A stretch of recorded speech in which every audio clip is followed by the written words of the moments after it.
ঝিনাইদহ ২ আসনের এমপি। আমি বাজার মনিটরিং এসেছিলাম।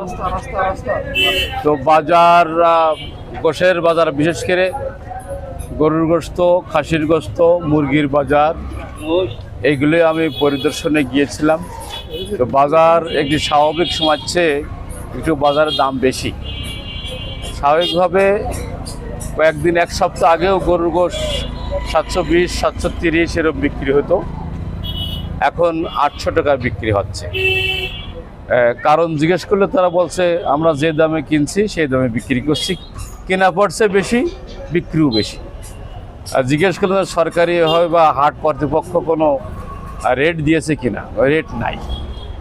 হাট কর্তৃপক্ষের পক্ষ থেকে কোনো রেট নাই। সুতরাং এরাই বাজার তারা বাড়াচ্ছে, কমাচ্ছে।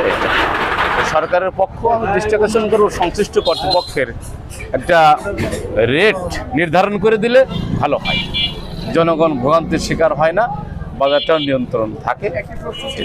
যেটা বলছেন রেট নির্ধারণ করার, এটা হচ্ছে যেহেতু কাঁচামাল গরু, এটার বিভিন্ন উপকরণ যেগুলো থাকে, সার থেকে শুরু করে গরুর যে খাবারগুলো, এগুলোর দাম ওঠানামা করে, সেই ক্ষেত্রে এই নির্ধারণ করে দিলে কি আসলে সম্ভব? জি, হবে, সম্ভব। এগুলো সব সামনে রেখেই মূল্য নির্ধারণ করা হয়। এটা ঝিনাইদহ এই মূল যে পৌরসভা বাজার, এটা আসলে অনেক দিন ধরেই রেট নাই। যেটাই হোক, পরিবেশ পরিস্থিতিতে, পরিবর্তিত পরিস্থিতিতে যদি রেট নির্ধারণ করে দেওয়া হতো তাহলে ব্যবসায়ীদের জন্য সুবিধা হতো, ক্রেতাদের জন্য সুবিধা হতো। এটা আপনারা ছড়িয়ে দেবেন, আপনারা এই নিউজটা ছড়িয়ে দেবেন, যাতে সংশ্লিষ্ট কর্তৃপক্ষ যাতে তাদের বলছে। ভোক্তাদের কাছ থেকে আপনার কাছে যে অতিরিক্ত দাম নেওয়া হচ্ছে, সেটার বিষয়ে কি আসলে আপনার কোনো করণীয় পদক্ষেপ আছে কিনা?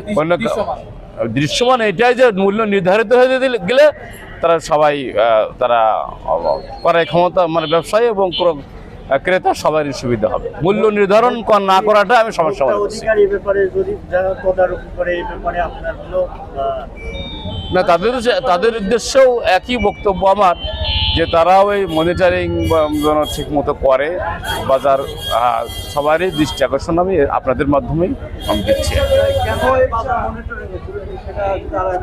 আমি আমার কানে আসলো যে ঈদের পূর্বে দাম বেশি, কোথায় কোথায় দাম বেশি নিচ্ছে গোশের বাজারে বিশেষ করে, সেটাই আমি দেখতেই আসলাম। প্রতি ঈদের পরে হয় এরকম, সে উদ্দেশ্যে আসলাম। তা আসলে কথাটা সত্যই বলা হয়। জি।